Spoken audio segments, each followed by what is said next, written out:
안녕하세요, 앨런입니다. 오늘은 라이카 CL에 대한 이야기를 좀 더 드리겠습니다.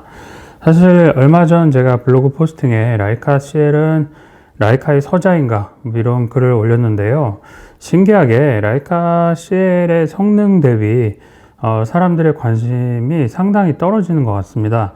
그래서 실제 제 주변에서 라이카 CL을 쓰시는 유저는 아마 거의 보지 못한 것 같은데요. 저는 엠바디 뿐만 아니라 라이카 CL도 엄청 즐겨서 사용하고 있거든요. 그래서 오늘 그 이야기를 잠깐 드리고요.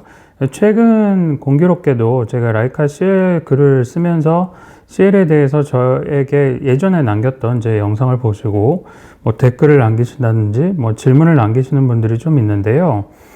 그 중에 문의하시는 내용 중에 이제 영상은 어떤가에 대한 질문이 있어서 이제 오늘 그에 대한 이야기를 간단히 드리겠습니다. 일단 라이카 CL은 이제 TL 렌즈라고 부르죠. 라이카 CL 전용 렌즈가 있고요. 그 다음에 M 렌즈를 이종 교배할 수도 있습니다. 둘 중에 어느 쪽을 사용하시는지는 이제 본인의 선택이겠지만 저는 이제 과거에는 사실 M 렌즈를 주력으로 추천을 드렸는데요. 지금은 막상 좀 성능 좋은 TL 렌즈를 사용해 보니까 M 렌즈 못지않은 그런 실력을 갖고 있는 것 같아서 일단은 전용 렌즈를 하나 정도는 갖고 계신 다음에 M 렌즈를 이종 교배해서 즐겨보시라고 권해 드리고 싶습니다. 제가 갖고 있는 라이카 TL 전용 렌즈는 두 가지인데요. 하나는 이렇게 해야 되나요? 60mm 이제 매크로 렌즈가 있고요. 또 하나는 이제 56mm 이제 줌 렌즈가 있습니다. 얘 이제 줌 렌즈는 당연히 이렇게 코가 나오는 형태의 줌 렌즈이고요.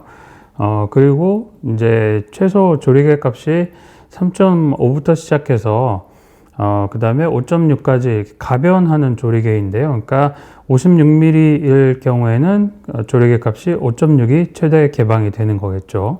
그래서 경우에 따라서는 일부 이제 최대 개방을 즐겨서 하시는 분들의 경우에는 이게 심도가 너무 문제가 되지 않냐라고 생각하실 수도 있지만 데일리로 그냥 스냅 사진을 찍으실 때는 또 얘처럼 편리한 렌즈가 없는 것 같습니다. 근데 다만 이 렌즈가 독일에서 생산된 렌즈는 아니고 일본 생산이다 보니까 그래서 그런지 퀄리티는 아무래도 M 렌즈 대비 상당히 떨어집니다. 근데 반면 이 60mm 매크로 렌즈 그 다음에 제가 잠깐 사용해 봤지만 35mm TL 렌즈의 경우에는 상당히 이제 35mm 1.4 그러니까 주미룩스죠. TL 렌즈의 경우에는 M 렌즈의 퀄리티에 굉장히 가깝다라고 생각이 되는데요. 그래서 두 가지 렌즈를 한번 즐겨 보시면 어떨까 하는 생각이 듭니다. 특히 제가 사용하는 60mm 매크로 렌즈 같은 경우에는 근접 촬영이 가능한 게 장점인데요. 제가 라이카 Q를 같이 가지고 있다가 나중에 이제 Q를 처분하게 된 이유도 얘가 주력 이제 매크로의 기능을 제대로 담당할 수 있기 때문에 이제 Q를 처분하게 되었거든요. 그만큼 매크로 측면에 있어서는 정말 떨어지지 않는 그런 퀄리티를 보여주고 있고요. 당연히 얘가 망원의 화각을 갖고 있기 때문에 망원 영역에서도 이 렌즈로 굉장히 사진을 즐길 수가 있습니다. 매크로 같은 경우에는 심지어 한번 볼까요? 이 정도 이렇게 근접하더라도 더 근접해도 되네요. 굉장히 앞으로 이렇게 근접해도 초점이 잘 잡힙니다. 그래서 이제 매크로 사진으로 즐기시더라도 전혀 이제 부족함을 아마 느끼시지 못할 것 같습니다. 많은 분들이 얘가 뭐 좋아 보이긴 하는데 크롭 바디라 좀 아쉽다. 풀 프레임 바디를 사용해야 되는 거 아니냐? 뭐 이런 이야기를 하시는데요. 사실 저는 풀 프레임 바디에 대해서 이제 크게 이렇게 미련이 없어진 것 같습니다. 심도 랑 뭐 여러 가지 센서 면이 크니까 이제 노이즈도 감소되고 뭐 장점이 다양히 많이 있겠죠. 풀프레임 바디가. 근데 크롭 바디도 성능이 많이 올라왔고 이제 환산 화각으로 그냥 비교해서 생각을 해보자면 굳이 풀프레임 바디를 썼느냐 이제 크롭 바디를 썼느냐에 따라서 퀄리티 차이가 저는 크게 느껴지지 않는 것 같습니다. 그래서 저는 CL 바디도 뭐 주력으로 사용하시더라도 충분하지 않을까 그런 생각을 한번 해봤습니다.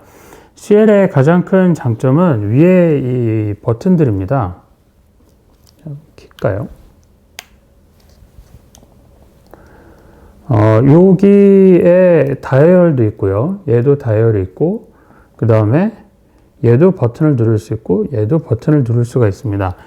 각각의 이 조합에 따라서 기능을 할당할 수 있는데요. 저 같은 경우에는 얘를 이제 조리개 수치로 만들어 놨고요. 그 다음에 얘는 셔터 스피드로 만들어 놨고, 그 다음에 얘를 한번 누르고 돌리면은 ISO를 바꾸도록 만들어 놨습니다. 그래서 이렇게 사진을 찍을 때 눈을 떼지 않고도 이렇게 돌려서 원하는 걸 다 맞출 수가 있고, 그 다음에 이렇게 눌러서 뭐 ISO를 바꾼다든지 이렇게 눌러서 뭐 뭔가 이제 노출을 조정한다든지 다양한 활동을 할 수 있는데요.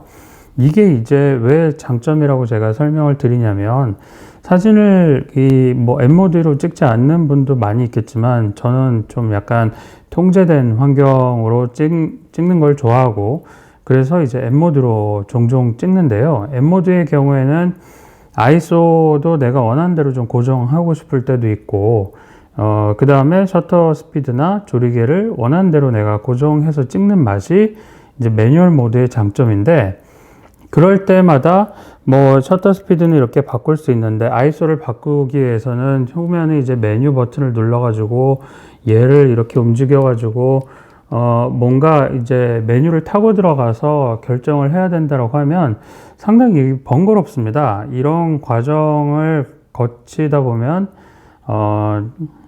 이제 어느 순간 어느덧 내가 찍고 싶은 그런 피사체가 지나가게 되는데요. 얘는 눈을 떼지 않고 빠르게 직관적으로 내가 원하는 대로 조작을 할 수 있기 때문에 마치 수동 필카를 찍는 것처럼 순간적으로 내가 원하는 피사체를 담아낼 수 있는 그런 장점이 있는 것 같습니다. 마지막으로 영상으로서 라이카 CL 어때요? 라고 묻는 분에 대한 답변을 드리자면 라이카 CL 영상 저는 참 좋아합니다. 여기에 이제 자연스러운 모드, 내추럴 모드로 JPG 설정을 해놓고 영상 모드에도 걔를 설정을 해놓으면 색 톤이 상당히 자연스럽게 나오는데요. 얘가 로그 촬영 모드가 따로 없지만 걔로 내추럴 모드로 해놓고 그 다음에 후보정을 한다면 컬러 그레이딩을 할 때도 내가 원하는 색으로 뭐 피부톤이든 배경이든 원하는 대로 맞추기 상당히 용이하기 때문에 영상으로도 상당히 좋은 것 같습니다. 다만 큰 단점은 뭐 외부 마이크 연결잭이 없습니다. 오디오 퀄리티가 상당히 중요한데 지금 제가 찍고 있는 소니 GV1도 이렇게 지금 핀 마이크로 외장 마이크를 사용하고 있는데 이 마이크 연결이 안 된다고 하면 오디오를 따로 녹취해서 나중에 싱크를 해야 되거든요.